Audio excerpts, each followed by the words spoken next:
Well, hey, everybody, I hope this message finds you well. We're living in crazy and uncertain times, aren't we? I mean, I think back of what my life looked like a week ago versus what it looks like today.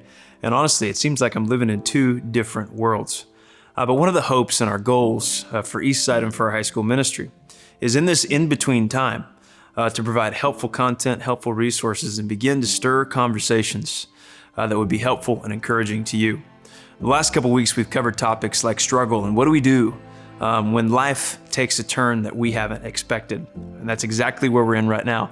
Last week, we talked about loneliness, and many of us may be feeling lonely in this time of social distancing.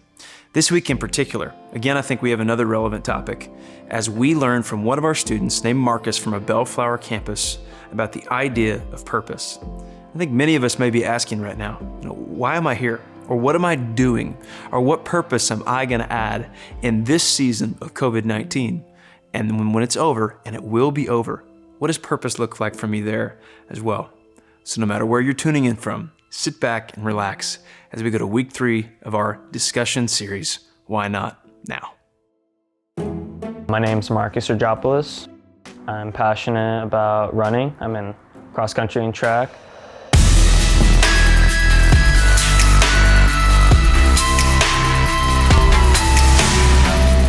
I started running competitively freshman year through senior year. I'm a senior right now. I've been running varsity for 4 years. Running long distance, it's a lot more mental than physical. A lot of it is just putting your mind to getting to where you want to be, strength-wise and speed-wise. I think it's a fun sport, but it's definitely a hard one as well. I want to be successful in this sport because it means something to me, and I just want to have a good time.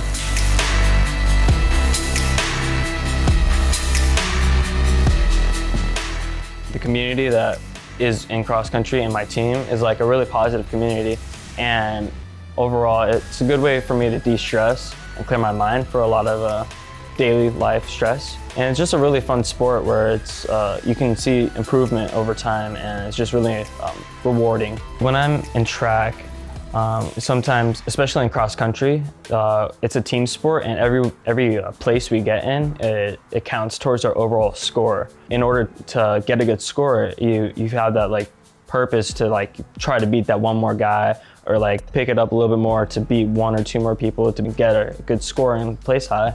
And so, it is like that purpose of like trying to achieve something for my whole team, and it's not just myself. But also there are aspects where it's like I'm trying to get a new personal record. Personally, I think purpose can be as simple as what you want to do, and it's like a certain goal. And if you want to accomplish something, everyone can find some sort of purpose in their life, big or small. It could be as simple as being just a good friend, or a good mom or dad or something like that. But everyone can have their own little niche and their own little thing that they can contribute. I think the loss of purpose in our world can be caused because a lot of people try to like pinpoint purpose to being like fame and money. People actually lose sight for what they want to do and what their purpose can be. When people have a loss of purpose, they lack hope because they don't really know what to hold on to. When they don't have purpose, they don't really know what to look forward to. It's like they don't really have a point for doing certain things. I feel like people that want to have a more clear picture of what their purpose can be and what they want to do, they should come to God and ask Him and see what's up. God can help us with knowing what our purpose is through speaking through us, through speaking to us, and just helping us go through life and go through daily struggles. When you pray and you ask Him, and you read the Bible even, you can see people's purpose. Sometimes they didn't really know what their purpose was until later down the road when they see why they went through certain events to achieve what they did. Well, I'm a senior right now, and a lot of times people ask me like, what are you gonna do after you graduate? And truth is like, I don't really know. The community at Bellflower has really helped me out with finding out what purpose meant. After talking with some friends and some of the adult leaders, They really just like talked to me about how they've related to me in other ways, and I just was able to see like, hey, I'm not just by myself in this. Like, people have been through this, and they've been able to open my eyes to like, sometimes it's okay not to know what you want to do. I think it's important to have a community like that with like HSM, because it's a good community to where you can just openly state like, and like say whatever like is on your mind, however you're feeling. It's like a judgment-free zone. It's pretty good, like it's like a good vibe and everything, and have just a good time. When I'm around with everyone and a lot of the adults, like the adult pastors, they can like fill me in with like certain like perspectives that I may have not known before, and like they're just really cool people to be around. So it's a fun experience to go. What God showed me is like, I can choose what I want to do, and He'll make use of whatever I want to do, whether or not it's exactly like, oh, you should be a pastor, or you should go to the military. He can use me in whatever way I want to go.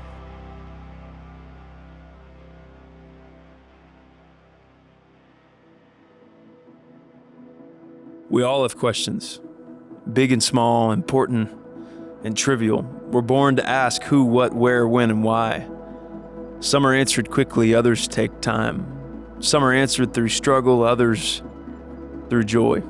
Some are marked by seasons. How do I survive high school? What college will I go to? And then how do I take care of my family? And others we ask all the time, no matter the life stage, questions like, who am I? What am I adding to this life? Do I matter? Why am I here? What's my purpose? And the question of purpose keeps us up at night when we don't have an answer. And when we know our purpose, we've never felt more alive. You see, we're all searching, looking for the final answer, but perhaps purpose is different. Maybe it's not designed to be found, but experienced daily. Experienced when we take the next step, when we pay attention to the person in need in front of us, when we live for something more than the temporary or the right now, something eternal, something bigger. And oftentimes, to find our purpose, we just have to move. So why not now?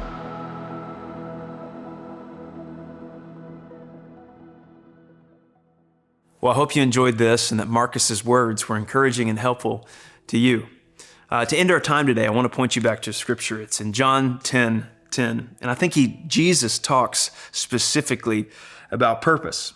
And he says this, "The thief comes only to steal and to kill and destroy. I have come that they may have life and have it to the full." And I think if we're honest right now, many of us feel like something's been taken from us, right? It's like something's been stolen from us. I can't help but think of the seniors right now who may be thinking about their senior prom and how it may not happen in the way that they thought it would. Or their senior night. Well, it doesn't seem like it's circled on the calendar anymore, your sports season. And guys, we could give example after example after example. But I have comfort in the fact that there's one thing that can never be taken away from us. There's one thing that coronavirus can never take, and that is our God-given purpose. And Jesus says that I have come so that they, meaning us, may have life and have it to the full. Coronavirus cannot and will not take the life, abundant life that God has destined for you. He loves you. We love you. We are for you. He is for you. And we're going to do everything we can to walk in that way through this season of coronavirus. So know once again, you do have a purpose. God has a plan for your life, and it's going to be incredible. And we're just here to help along the way. We love you, and we're for you, and we'll see you next week.